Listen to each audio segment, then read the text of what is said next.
Next, we're going to talk about how to finance your flip property.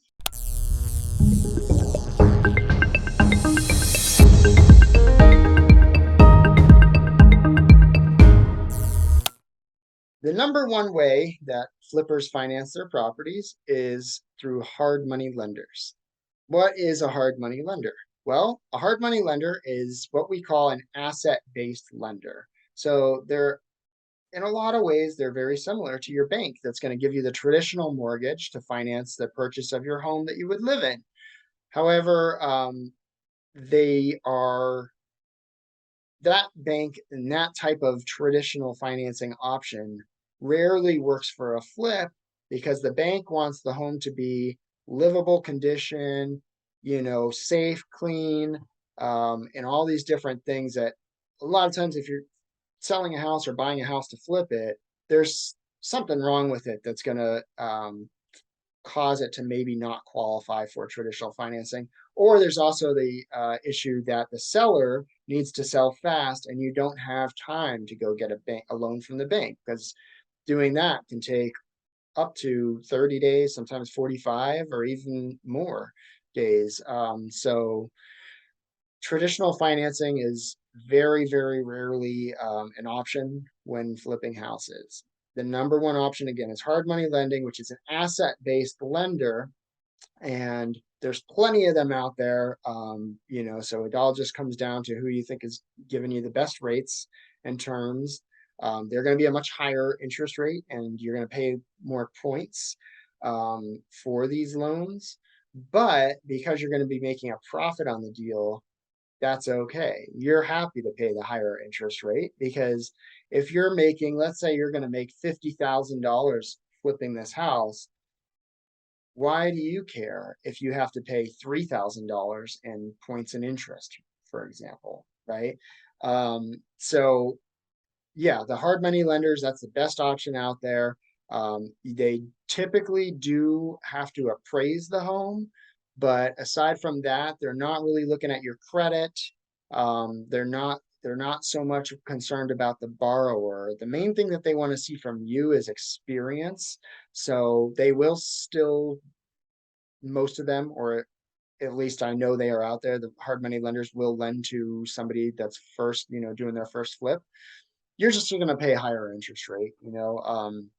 So for us, we usually, because we have plenty of experience and we have a really good relationship with our hard money lender, we generally will pay around 8% interest for our hard money loans, eight, sometimes 9%, and somewhere between 1.5 to 2 points. Meaning if the total loan amount is $1 million, 2 points is going to be, what's it going to be? $20,000. So 2% of that loan amount. And that's how the hard money lender makes their money. It's on the points, not on the interest so much. So for somebody that's new, if it's your very first deal, they're probably, usually somewhere between 12 to up to maybe 14 or 15% interest and maybe 3 to 4 points is probably about the going rate, I would say, for somebody's first or second deal. Now, if that's too high and that kills the deal and your numbers don't work, then there is an option. You can go out and find an experienced investor like myself. I do this all the time with other investors where they don't have the experience necessary in order to get the good interest rate, the lower rates and the good deal from the hard money lender. So they come to me and say, will you sign, use your experience and basically join me on this deal. And you don't have to do anything. All you have to do is put your name on it. So the lender sees that we have an experienced investor on the team and they'll give us that better, those better terms. And so you can do that. You can go out and find an investor in your area, or and probably don't even have to be in your area, but just another investor that's willing to put their name down on the deal in exchange for a percent usually of the profits. So it's a great deal for the investor. I love it when new investors come to me with that because as long as the numbers check out, I'm going to look at the deal and make sure that I'm not putting my name on a deal that's not going to work. But I can get paid just for letting them borrow my experience. So it's a great deal for them. Usually a lot of times a great deal for the new investor because they can save on those points and interest and lower their upfront risk by giving up some of the profit in the end, right? If the deal goes really well, they give up a little profit, right? But if they had not done that, if they had just gone with the higher interest and higher points, and the deal didn't go as good as expected, let's say they broke even, this higher rates and points could lead to them losing money rather than if they had brought the experienced investor in and the deal broke even, then they would break even because they don't owe the other investor anything because there's no profit to share. So that's a great option. Other things you need to know about the hard money lenders, like I said, they're more based on the asset. So they are going to look at the value of the property. And they're also going to look at the after repair value, meaning once you've done your renovations, what's this property going to be worth? Earlier, we talked about a property I wholesaled recently that I got under contract for $800,000. And the hard money lender of the flipper, the buyer that I sold it to, they had their appraiser come out. And I believe they appraised the as is condition for about 1.2 million or 1.15, and then the after repair they were going to be putting around I believe it was $350,000 in total renovations, and the final after repair value the appraiser projected to be about 1.7 million. So yeah, the lender's going to look at all those things, make sure that value is there, and that makes it a lot easier for you. It also makes it a lot faster because they don't have to do credit reports, check your W-2 income, your bank statements, and all these things. They just look at the property, make sure the value is there. Yep, okay, good. They will check your credit most of the time, but yeah, it's not super critical. They're not really worried about it. You might get a little bit higher rate if you have really bad credit, but they're not as picky as the traditional lenders. The other ways to finance your deals are if you have a seller that doesn't need to close quick and the house is in pretty good condition, you could get traditional financing if you can qualify and have the down payment. But again, a lot of times that's not the case with a flip, but it is an option when that's the situation. And finally, I would say the other really popular option for funding flips is to find a partner. So this is another time when going to these real estate meetups comes in really handy. You can meet people. In fact, I've done this myself where in my early days investing, I met a partner at a real estate meetup.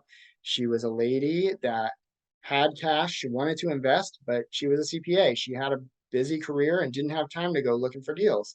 So she wanted to find somebody to partner with somebody that was starting an investing business like myself. And so she invested, I found a deal, we partnered, and we still actually own that property today. And I love it. I make a killing off that property and just all based on the work that I did when I first met her 4 or 5 years ago.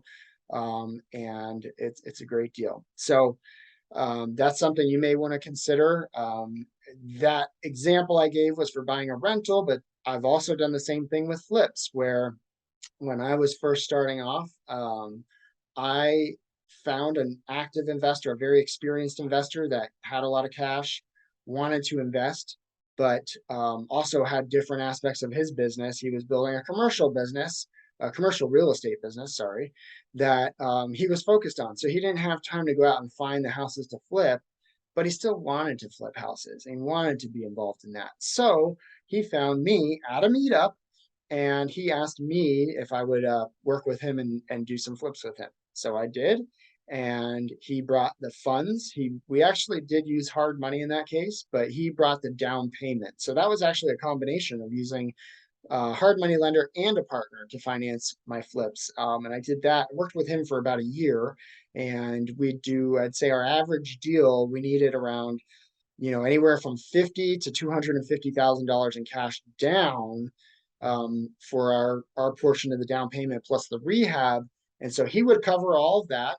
And since I was a newer investor at that time, we would use his experience. So we got better terms. And then we split the profits 50-50. Today, I still don't use my own money when I do flips. Now I have a different partner, and it's actually a better situation for me now because my partner now pays cash. He actually has saved up the money. So he's got the cash and we use that to invest. We don't have to rely on a hard money lender. And this is, in my opinion, probably the best way. I mean, if everybody's got to determine what's right for them, you can make more money by doing it on your own and using a hard money lender because then you're just paying the points and interest. And if you're getting really good deals, then you're not splitting the profit with a partner. You're keeping all the profits. You would definitely make more money this way. But, for me, I'm risk adverse. I don't need to squeeze every penny of profit out of every deal. I would much rather have a partner that we do it together. There's somebody to help, if something needs to be done at the house and I'm busy, he can help out and go down there. There's a lot of advantages to having a partner. The downside, obviously, is at the end of the day, when we get that big payoff, we have to split those profits 50-50. So I make a lot less money from my flips, but I also have to jump through a lot less hoops. I can make stronger offers when I'm competing for a deal because I don't have to pay those points and interest. So my partner's going to write the check for cash, and we can also close quicker because hard money lenders are fast to close, but they usually do still need about 2 weeks, 2 to 3 weeks, I'd say, to fund. Um, Whereas me and my partner, because we're literally taking cash out of our bank, the cash is sitting in the bank ready to go, we could close in tomorrow if the title company can close that fast. So that's the best possible strategy for me and my goals and my risk tolerance and my situation. You need to determine what's the right one for you based on all those factors. And that's how you fund a flip.